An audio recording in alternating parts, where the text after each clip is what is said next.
আপনার তো সেলাইও কাটা হয়নি এখন পর্যন্ত? না, আজকে সেলাই কাটতে আজকে সেলাই কাটবো, পাশাপাশি আমার ছেলের অপারেশন আজকে হয়েছে। আজকে করলাম, তাই না? একই দিনই করলেন না কেন দুইজনের? একই দিনে ওই যে আমার ছেলের আরেকটা পরীক্ষা দিয়েছিলেন, আচ্ছা। সেইটা পরীক্ষাটা কইরা তারপরে করেছি। নিয়ে আসলাম। যার মায়ের অপারেশন আমরা গত সপ্তাহে করেছি, আজকে আমরা তার ছেলের অপারেশনটা করলাম। আর কেন একসাথে করিনি, যেহেতু তার এএলবি বেশি ছিল, এমআরসিবির জন্য আমরা ওয়েট করতেছিলাম। তার অর্থাৎ রাসেলের এবারে একটু পিত্তথলিটা আমরা ওপেন করি, দেখি যে ওর পিত্তথলির ভিতরে কি ছিল। স্বাভাবিকভাবে যে কোনো পিত্তথলি ওপেন করলে কি বের হবে? পিত্ত রস। শুধুই রস থাকার কথা, কিন্তু আর কিছুই না। কিন্তু ওনার কি ছিল দেখেন। আপনার কয়টা পাথর ছিল? অনেকগুলো। কিন্তু আপনার ছেলের কিন্তু একটা পাথর, দেখছেন পাথরের ধরন অনেক বড় পাথর। আসসালামু আলাইকুম, আশা করি আপনারা ভালো আছেন। আলহামদুলিল্লাহ, আমি এইমাত্র 8 জন রোগীর পিত্তথলি পাথরের ল্যাপারোস্কোপিক সার্জারি একে একে শেষ করলাম, খুবই নিরাপদভাবে, ঝুঁকি মুক্তভাবে এবং কোনো জটিলতা মুক্তভাবে। কোনো রোগীরই কোনো জটিলতা হয়নি, খুবই সুন্দরভাবে অপারেশনগুলো হয়েছে। অপারেশনটা কি সবাই আপনারা জানেন, যে আপনাদেরকে আগেও বলা হয়েছিল যে ল্যাপারোস্কোপিক কোলেসিস্টেক্টমি, অর্থাৎ পেটের উপরে ছোট ছোট 4টি ছিদ্র করে পাথরযুক্ত পিত্তথলিটাকে আমরা বাইরে বের করে নিয়ে আসছি। এটাকে বলা হয় ল্যাপারোস্কোপিক কোলেসিস্টেক্টমি। অপারেশন পরবর্তী এই যে আলোচনা, এটাকে বলা হয় পোস্ট অপারেটিভ কাউন্সিলিং। এটি অপারেশনেরই একটি অংশ। কোনো একটা রোগের জন্য শুধু সার্জারি করে দেওয়াটাই চিকিৎসা নয়। অপারেশন পরবর্তী রোগীর কি অপারেশনে করলাম, কি পেলাম, বা অপারেশন পরবর্তী রোগীর করণীয় কি, সব বিষয়গুলো রোগী এবং রোগীর স্বজনদেরকে বুঝিয়ে দেওয়া এবং সে বুঝে বাড়ি যাওয়া, এটাও অপারেশন বা চিকিৎসারই একটা অংশ। ঠিক আছে, আপনাদেরকে অসংখ্য ধন্যবাদ যে আপনারা কষ্ট করে এখানে এসেছেন। বিশেষ করে আজকে অনেকেই আশুরার রোজা রেখেছেন, সেই রোজা রেখে এসেছেন, এজন্য আপনাদেরকে বিশেষভাবে ধন্যবাদ। আমার হাতে যে লিস্ট আছে সেখানে আমরা দেখছি যে আমরা 8 জনের অপারেশন করেছি এবং প্রত্যেকের অপারেশন অত্যন্ত সুন্দরভাবে শেষ হয়েছে। সবার আগে আমি যার নাম বলতে চাই, 8 জন রোগীর মধ্যে একজন হলো আবু রাসেল।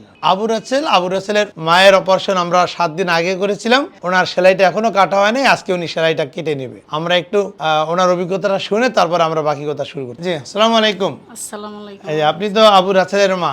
জি জি, 7 দিন আগে আপনার অপারেশন করছিলাম। জি, এখন আপনি কেমন আছেন? আল্লাহর রহমতে আপনাকে দয় ভালো ভালো। আছি। আপনার তো সেলাইও কাটা হয়নি এখন পর্যন্ত? না, আজকে সেলাই কাটতে আজকে সেলাই কাটবো, পাশাপাশি আমার ছেলের অপারেশন আজকে হয়েছে। আজকে করলাম, তাই না?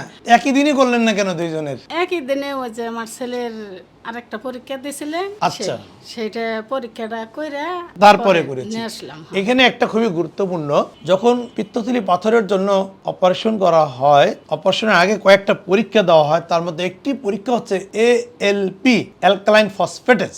এটি যদি কোনো রোগীর বেড়ে যায়, সেটি অনেক ক্ষেত্রেই আমরা ধরে নেই পিত্তথলিতে থাকা যে স্টোন বা পাথর, তার কোনো একটি পাথর পিত্তনালীতে চলে আসছে। তবে এটাও ঠিক, শুধুমাত্র পিত্তথলিতে পাথর থাকলেও 10 থেকে 15% রোগীর ALP বাড়তে পারে। অন্যদিকে যদি পিত্তনালীতে পাথর যায়, তাদের 100 ভাগের ক্ষেত্রেই ALP-টা বেড়ে যাবে। আপনার ছেলের যেহেতু ALP-টা বেশি ছিল, আমাদের একটা ধারণা ছিল হয়তোবা তার পাথরের কোনো একটা অংশ পিত্তনালীতে চলেও যেতে পারে। এখন পিত্তনালীতে পাথর চলে গেলে সেটি শনাক্তকরণের সবচেয়ে বেস্ট যে পরীক্ষা, সেটি হলো এমআরসিপি। আল্ট্রাসাউন্ডে পরিপূর্ণভাবে শনাক্ত হয় না, যে কারণে আমরা এমআরসিপি দিয়ে নিশ্চিত হয়ে নিলাম যে তার পিত্তনালীতে পাথর আছে কিনা। এমআরসিপিতে দেখা গেল যে তার, অর্থাৎ তার ছেলের পিত্তনালীতে কোনো পাথর নেই। যদি এমআরসিপিতে পিত্তনালীতে পাথর শনাক্ত হতো, তাহলে তার 2টা চিকিৎসা লাগতো। প্রথমে ERCPর মাধ্যমে পিত্তনালী থেকে পাথরটা বের করা হতো, তারপরে আজকে যে অপারেশনটা করলাম ল্যাপারোস্কোপিক কোলেসিস্টেক্টমি, অর্থাৎ পিত্তথলির সার্জারিটা করতাম। ক্লিয়ার? এর অর্থ হলো, যদি পিত্তথলিতে পাথর থাকে,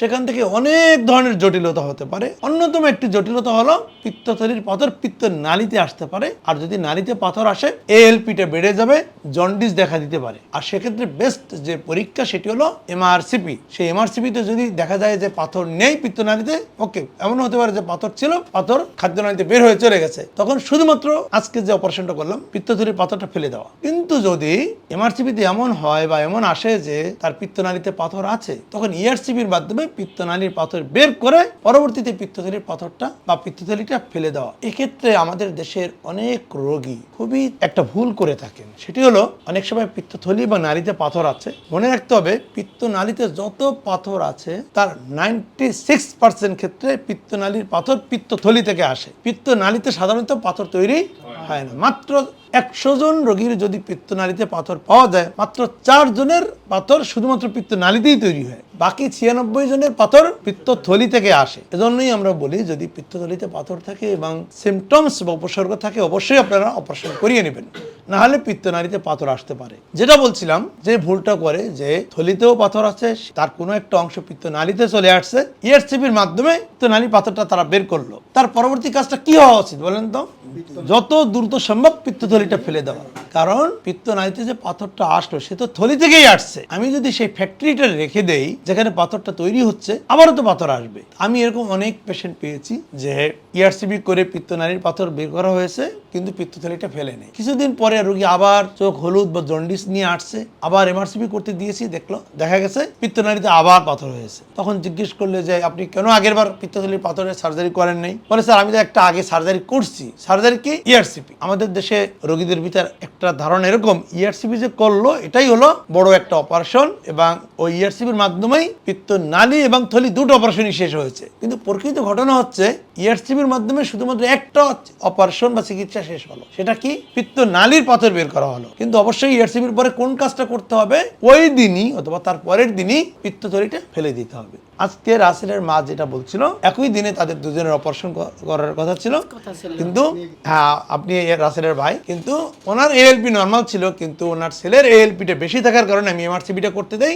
এই কারণেই করতে দিয়েছিলাম যে নিশ্চিত হতে চাচ্ছিলাম যে আসলে তার পিত্তনালীতে পাথর আছে কিনা। দেখলাম যে না, পিত্তনালীতে পাথর নেই, যে কারণে আজকে ওনার অপারেশনটা করলাম। আলহামদুলিল্লাহ খুবই চমৎকারভাবে অপারেশন শেষ হয়েছে।